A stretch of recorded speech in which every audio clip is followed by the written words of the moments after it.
I suppose that biophotonics started in Lithuania in the department of quantum electronics.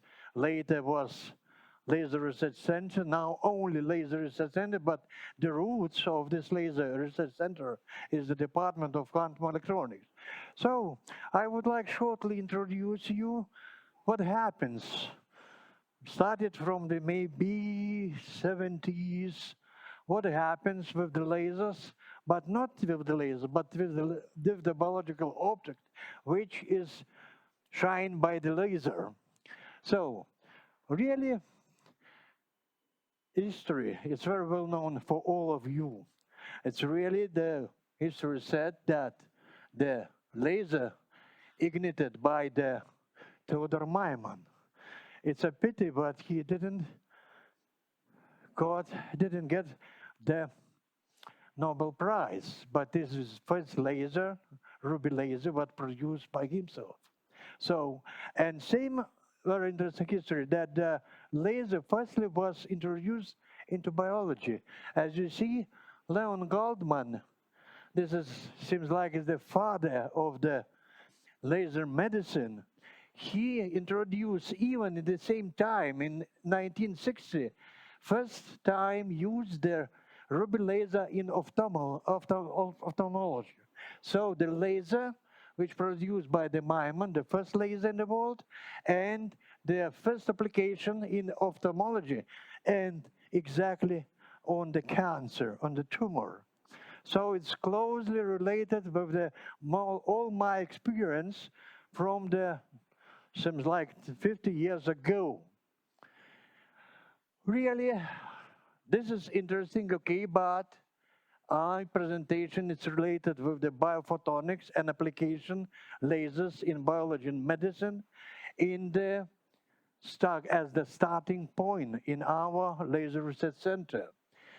I look for the very old data and find that the first paper printed about the laser, this is resonance picosecond spectroscopy, physical stages of photosynthesis with the help of the parametric oscillators, printed in 1976. And this is the colleagues from Russia, and two of them, Romas Danielius, this is father of the light conversion, and Piskarskas, the first, the leader of our Laser Research Center. They printed the first paper about application laser in medicine in 77. So I will say that we start the biophotonic at this time. But at this time, I was only the student, not really the scientist who can do something.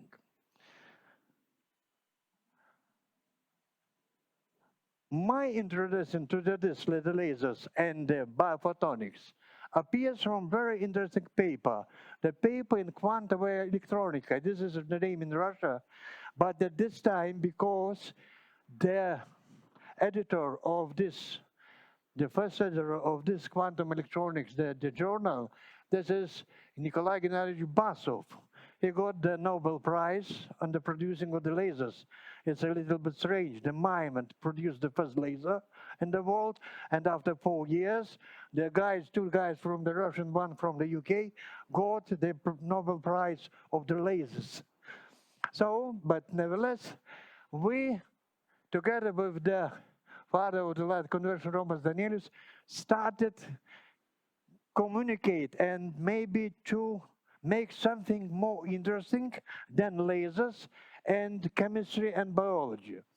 And these two guys, who really was the laboratory technicians, only two laboratory technicians present the paper about the kinetics of the picosecond pulses in the polyvinyl alcohol trinitrofluorine layers. This is some liquid polymer. It's not really living object, but it's a little bit closer than the crystals or some other materials to the biology.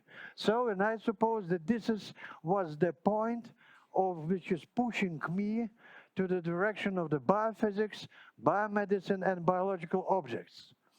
So it was in '82. Really, history started from only one of the region of the biophotonics. So, because really all our specialists, laser specialists, a lot of them, and same physics theoreticians, they like to look more precisely to the photosynthesis processes. And because it was produced the picosecond lasers, very short pulse lasers, they try to investigate how energy transfer and light harvesting antenna catch separation in reaction centers.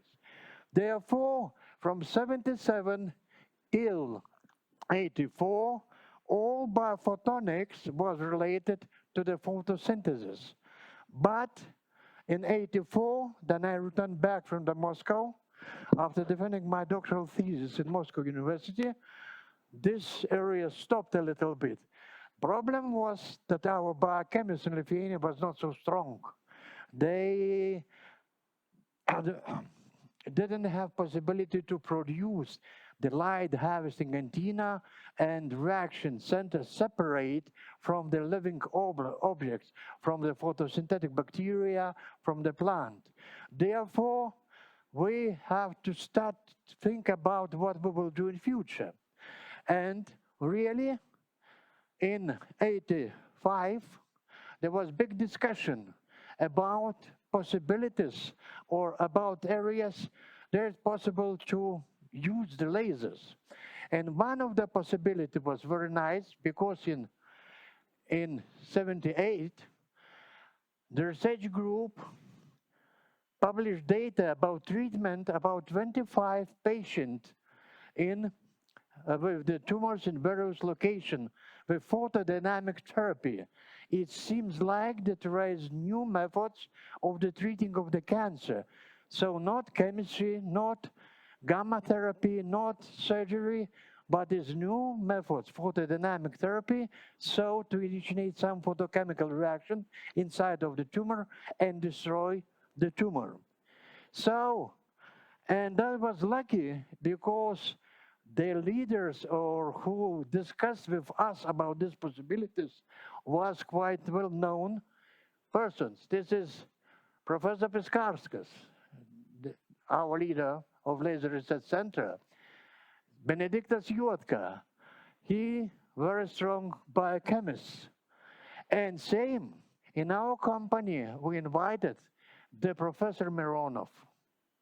This is from Institute of Fine Chemical Technology. I don't know how to translate in Russian, Тонкая химическая технология, but it's very difficult to say in English. But it is, he is the father of the photo drug, the first photo drug of the Russian, in Russia, which were used, clinically used for the treating of the patients.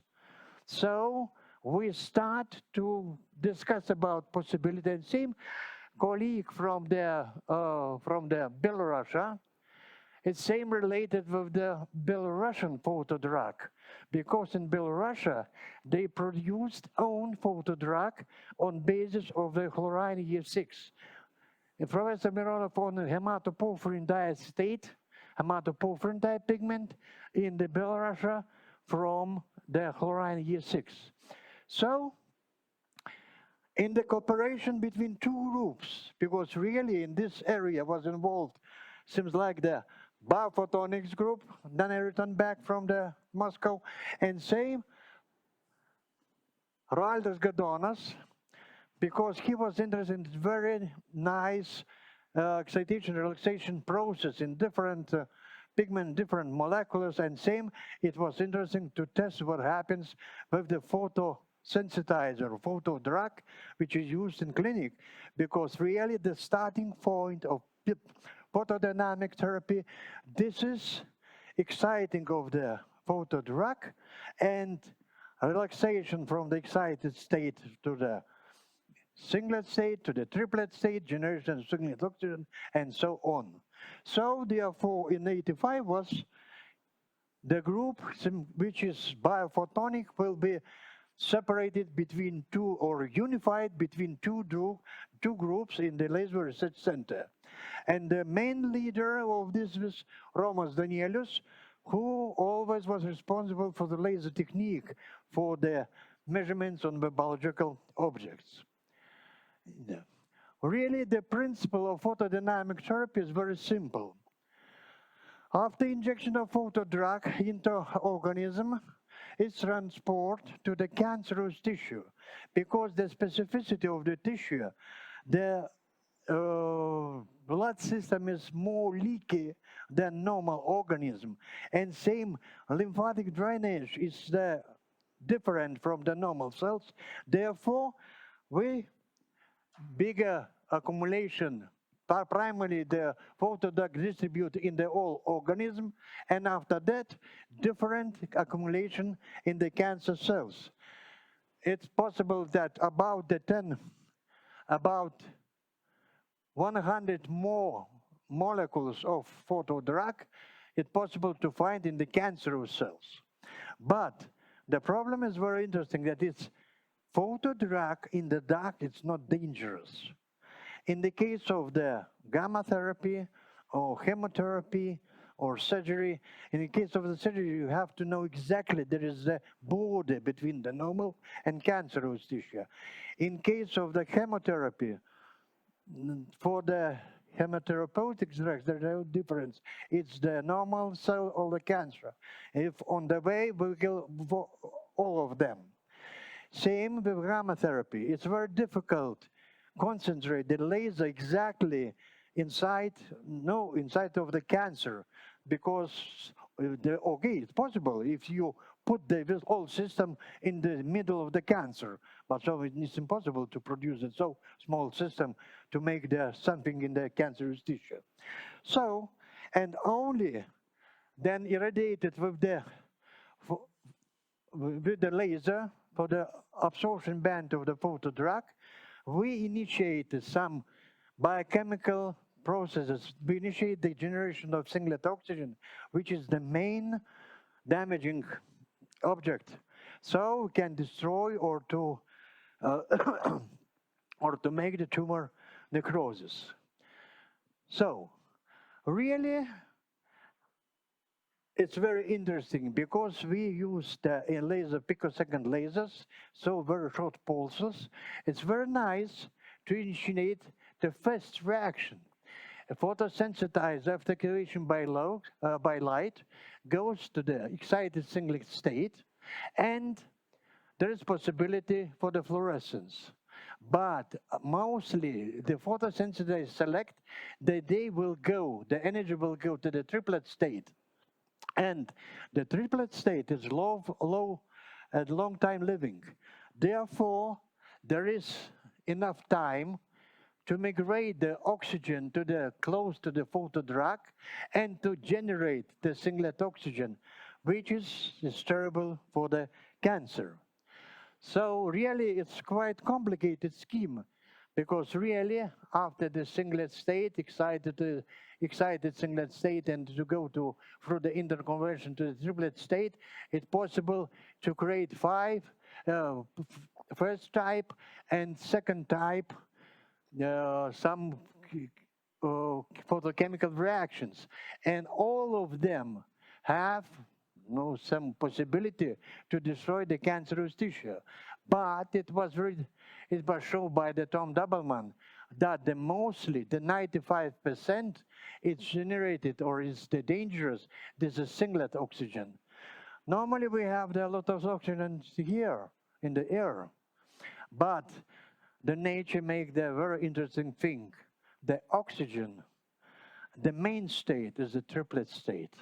So it is impossible for the light quantum to generate the singlet state of the photodrug or photosensitizer, or generate the singlet oxygen in the light. It's forbidden. Only if you excite the photosensitizer, energy is transferred to a triplet state, and for triplet state, it's possible to generate the singlet oxygen. Therefore, the toxicity for the cancer appears. So, this is some short explanation about this is photodynamic therapy, but really, if they look immediately or very quick, the first paper about the hematoporphyrin diacetate, this is pro-drug.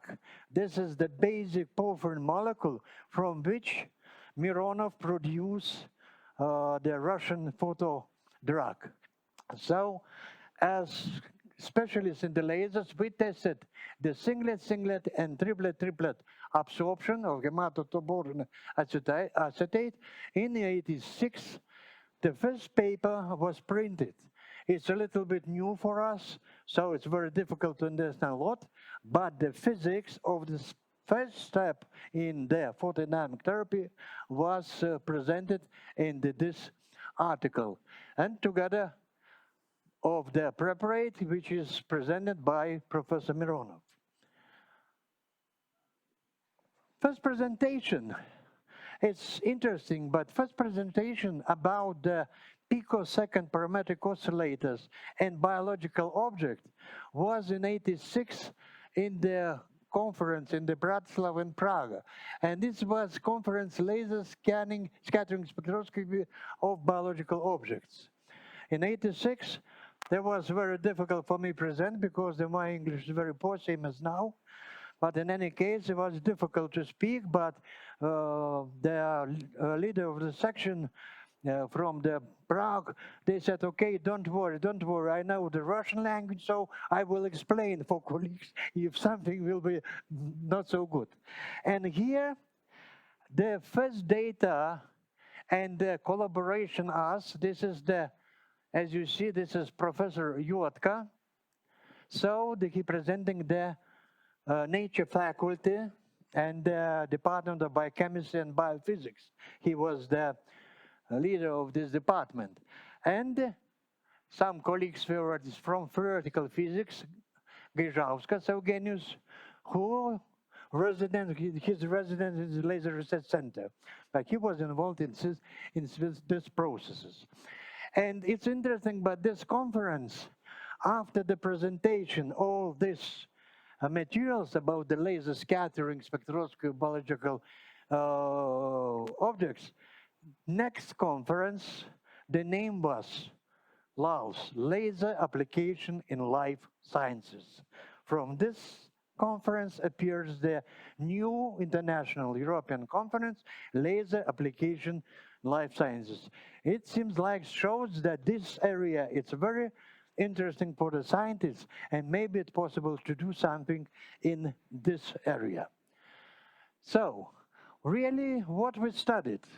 Our biophotonics group, which compared from two groups together, they investigate the all processes of the light absorption, migration to the triplet state of energy, and same what happens of the photosensitizer, not in aqueous solution, but in membrane or in biological objects. What happens with the spectral features of these photosensitizers, and how it can generate in the higher amount and higher quantity of the singlet oxygen in the cancerous cells. Another interesting thing that now we use the light. You would like to irradiate the photosensitizer, but in the case if the light generates the singlet oxygen, the singlet oxygen same the dangerous for the pigment, for the photosensitizer, photodrug. So therefore, next very interesting area of discussion, this is photomodification of the photodrug or hematoporphyrin type photosynthesis under light radiation. Because if they destroy the photodrug, so we destroy the surgery of the cancer.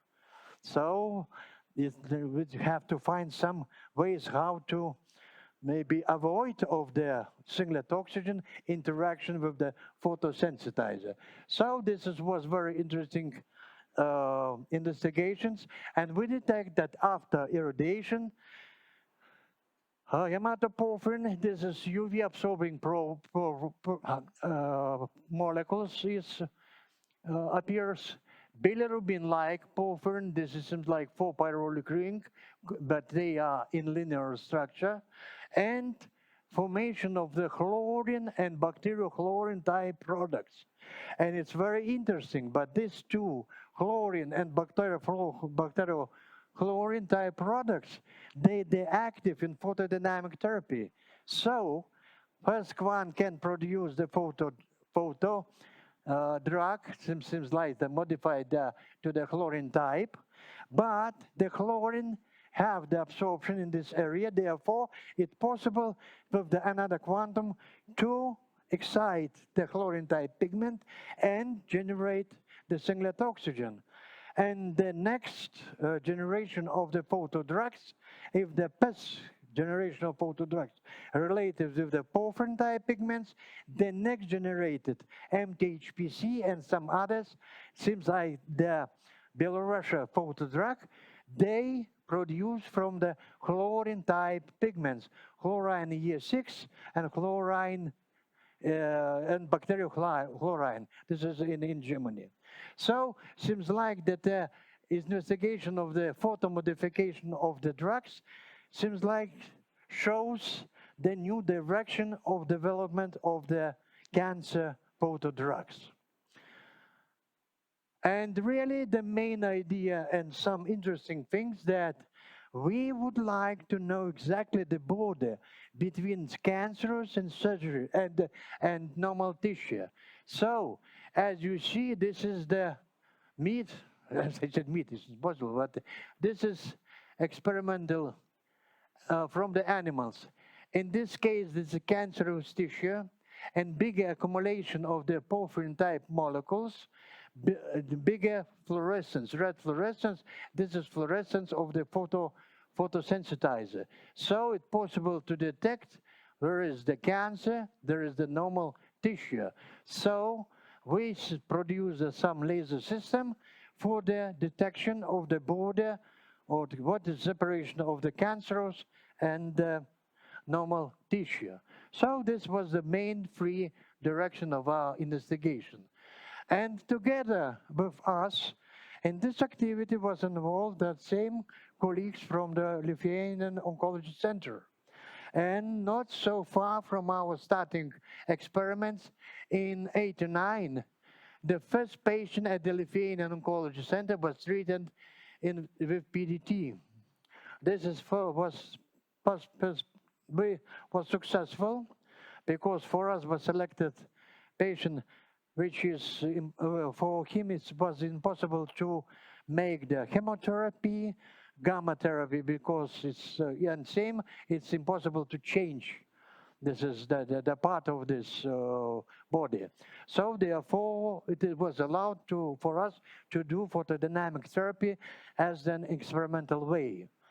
And later in '95, I was presenting some data about our oncologists, the biochemists, and laser specialists about the photodynamic therapy in Lithuania.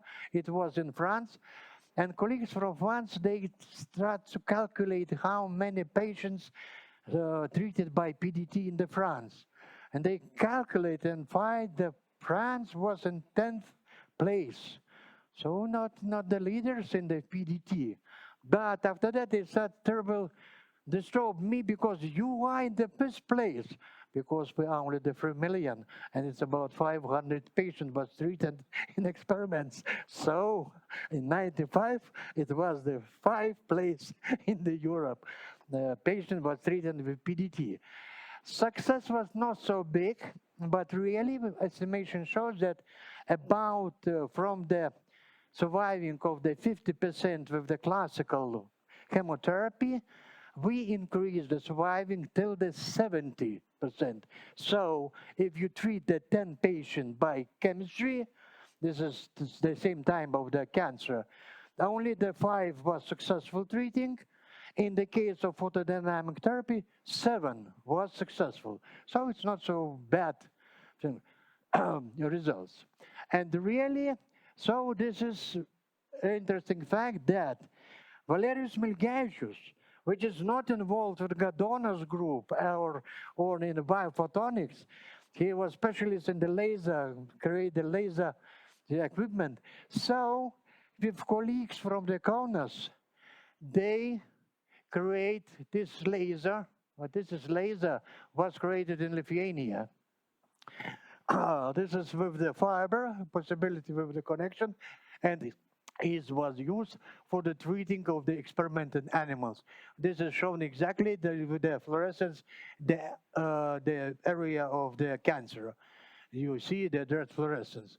So even in our laser research center, the specialists, laser specialists create some lasers for us, for photodynamic therapy. Yeah. And really, for us, it's very nice that it seems like that our work was not only local, Lithuania, because even in '92, there was the first international Lithuanian-Italian workshop on photosensitized tumor therapy. And we invite a quite big person, very well-known person from the all Europe, and they arrived. It was terrible, strange for us, because really, as you see, this is the Romas Danielis presenting the lecture and Jotka, but this is Gediminas Ritskite and I, and this is USA. Tayaba Hassan, one of the biggest leader of photodynamic therapy in USA. He was the leader of managing the program Nano Cancer in USA from 2000 till 2010. He was the first person responsible for the cancer PDT at this time. This is Roberto Ramponi. Roberto Ramponi from Italy. This is from group Giulio Iori, very strong group in Padua University. This is the Roy Potier from Canada. With the clinician, with the Kennedy, he introduced the endogenous photosensitizer, photodrug. So this is the father of endogenous based on aminolevulinic acid, the photodrug, which is possible to produce inside of the organism. So this is not, seems like, influence from abroad, from some side. And this is the vice president of European Photobiology Society, Sandro Anderoni, from Italy, from Milano Polytechnical Institute. After that, he moved to the Sede di Como, and in Sede di Como, Milano Polytechnical Institute, they have the Institute for the Application of Lasers in Life Sciences. He was the dean of this faculty, seems like. At this time, he was the vice president of the European Society of Photobiology. And same, France, it's same, Marc Delanger. He is from France, maybe not so well known, but he presenting in France in our conference. And last, not only one, this is Herbert Schneckenberg. He is speaking with the Jotka about the problem. He is guys who was very always visited. No, he liked to visit Lithuania and be here to make some interesting experiments. Even in the time in 90s, then it was very terrible for the science because there is no money. Then in Lithuania declare independence. They signed a contract with the Herbert, and there was presented a gift for us, some specific spectroscopical equipment or basis. So even our government in Germany and Lithuania, they communicate, and there was signed some project, and we got some equipment from Germany for the making photodynamic therapy experiments. Yes. And this is, oh, sorry. Notice. Kosher. Just a moment. No. So really, it's not only so, it was recognition that our group in in biophotonics, it's not so very bad or not local group, but he same accepted some colleagues from the Europe. And in 93, we presented the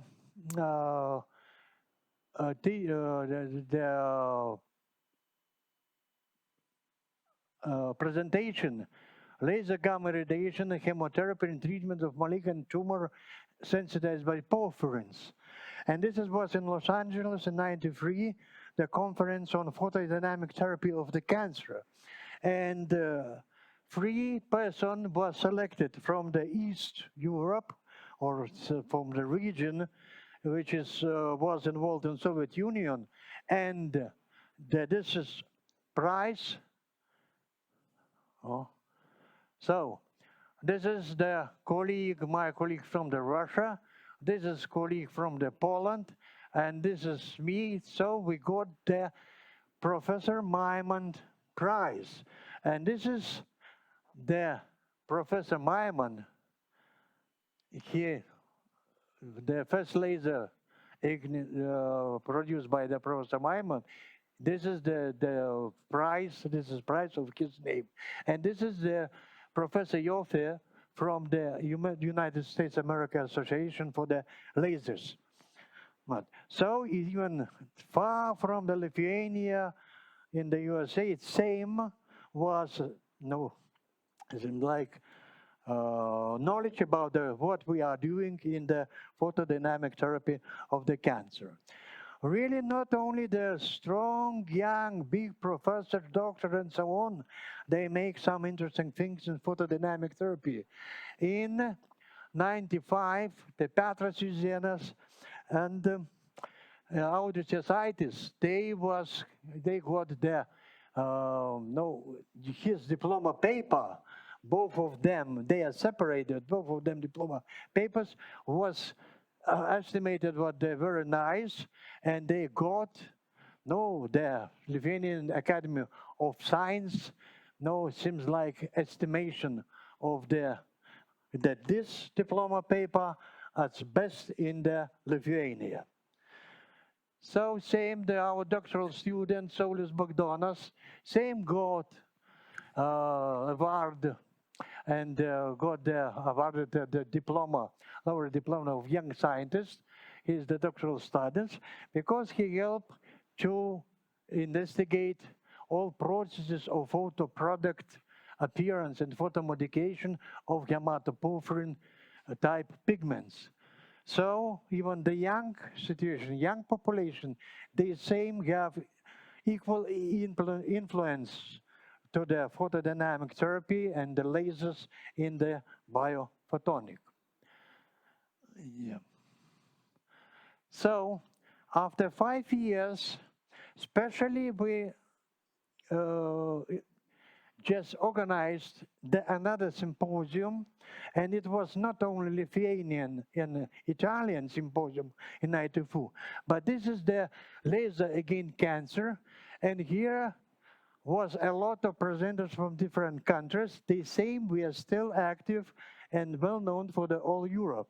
Really, this is the Tom Doubleman from the Netherlands. He first printed the first paper about the generation of the singlet oxygen. So it seems like they well know about this processes. Next, this is from the Germany, Baumgartner. He's very nice. Was very nice collaboration with him because Grossharden Clinic the clinic has their own laser research center. This is the second biggest clinic in the Germany, and we introduce their method of the treating of the glioma in the brain. So I, for the first time, was invited to visit the surgery room and with the equipment, and saw how they are doing taking the scalp and doing in the brain of the surgery. So we got the small pieces of the brain to detect in our spectrometer or what type select blue light for the best conditions to recognize the cancer in the brain. So this is method introduced in the Germany until now. About 500 patients was treated in glioma by these methods. Yeah, same Gianfranco Canti, this is clinician from the Italy, same Roberto Ramponi, Barbara Kramer from the professor of one of the biggest university in life sciences, because in Vienna one, but in Salzburg is the university, Salzburg University, related to the application of different areas of the science, especially for the biomedicine. So, and same, this is the Professor Gritsute. This is the leader of the oncological center.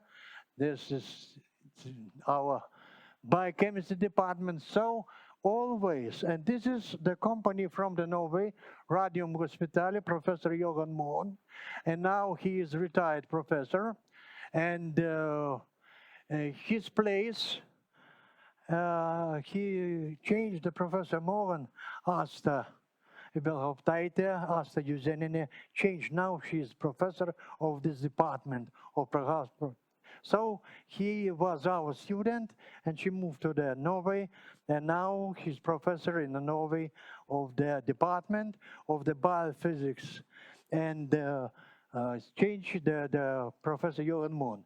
And this is two colleagues, same Paul Selbo and Christian Berg. They same, one of them, Christian Berg, is the his scientific direction is selected, or his is moved to the special release of the cancer in the time what is needed for the therapy. So they would like to create this system how to address cancer exactly at this time then is most dangerous for the cancer. So this is the main, and this is, seems like as the one of the fathers of the Norwegian photo drug, endogenous photo drug, made from aminolevulinic acid, Metvix. So, and his doctoral student, Paul Selbo. So it's same all geography and all different areas of the scientists are involved in biophotonics. So for us it seemed was very strange, but one of the, in this conference later was the Professor Raymond Bonnet. This is professor from the UK, and he is the father of the UK photo drug, MTHPC. So different countries, even the Bulgaria, have owned the photo drug based on the hematoporphyrin derivatives. So, and he printed the paper for the bleaching of such synthesized using photodynamic therapy, and mentioned that he exactly mentioned our mechanism of the destruction and the formation, and exactly say that this is Rotomskis' scheme. It's not my scheme, but but it's not mine, that's his name, that is scheme, because really Roy Potier is maybe the biggest specialist in photo transformation from Canada and the photo product formation than we.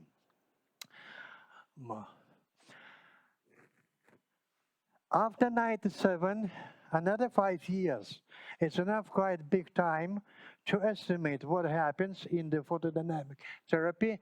And at this time, in 2002, the laser application in the Life Sciences Conference was in Lithuania. So this is 11th, I suppose, now nine international conference, but because we were strong in photodynamic therapy and biophotonic, so there was small symposium, laser against cancer. So we present our results, and same invite other colleagues from all countries. As you see, it's written, the Great Britain, France, Poland, Belarus, Lithuania, and discuss about what happens in this area, what is the future direction, and so on. So we always renew our knowledge about the possibility to treat cancer with the lasers. So, and was the time a little bit to think and to maybe to collect all data about the primary photo processes in photodynamic therapy. And together with the colleagues, so same it shows that interdisciplinary, because I was from the physics faculty, the Professor Gritsute from the clinician from the oncology center, and Gediminas Rotomskis, my co-worker, but she really the chemist. He just was in our group, but she was the really chemist.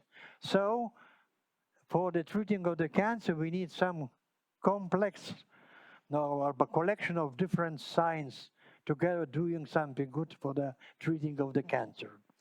So, and really this is the final estimation of this all our job. So we got the Lithuanian Academic Science Prize. And what was the situation? It was very specific because it is written that the prize it's possible to go to the company not more than 4 of them. If you will see, this is 1, 2, 3, 9, a lot of them. But even this was, the committee did the exception, and all, this is the Gediminas Rotomskis, SCC, Valutskas oncologist, Vida Kirvelienė from the KMC, Janina Didžiapinė, Laima Griciūtė, Bluznelytė, So it seems that same, the chemists, clinicians, biologists, and physicists. So, yeah, really, it was estimated that, no, maybe it's not so bad we are doing in the science. Yeah.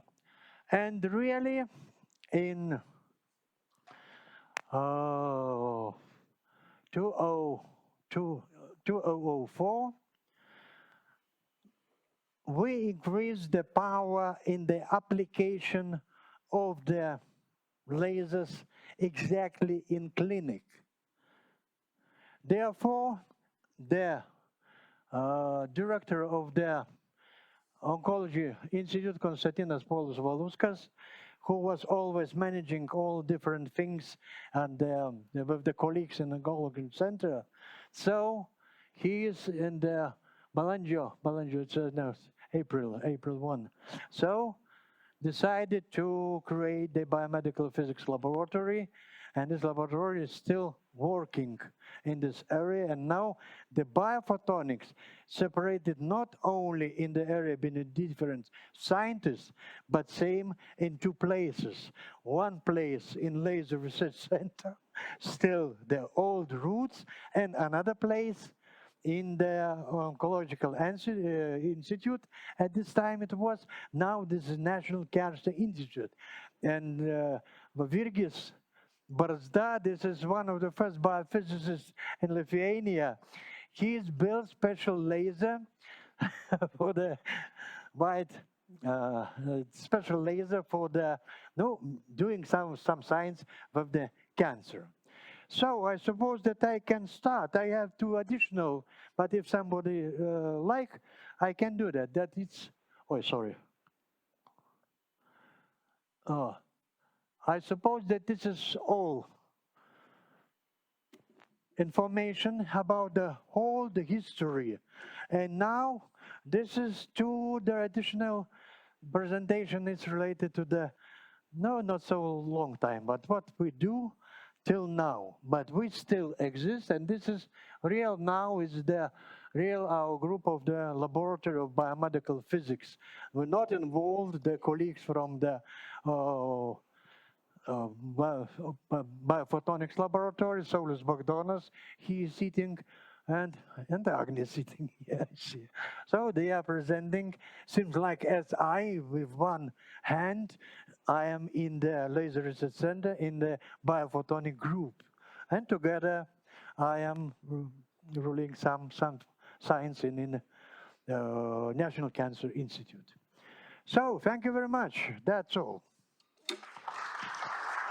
Thank you for the great presentation, Professor.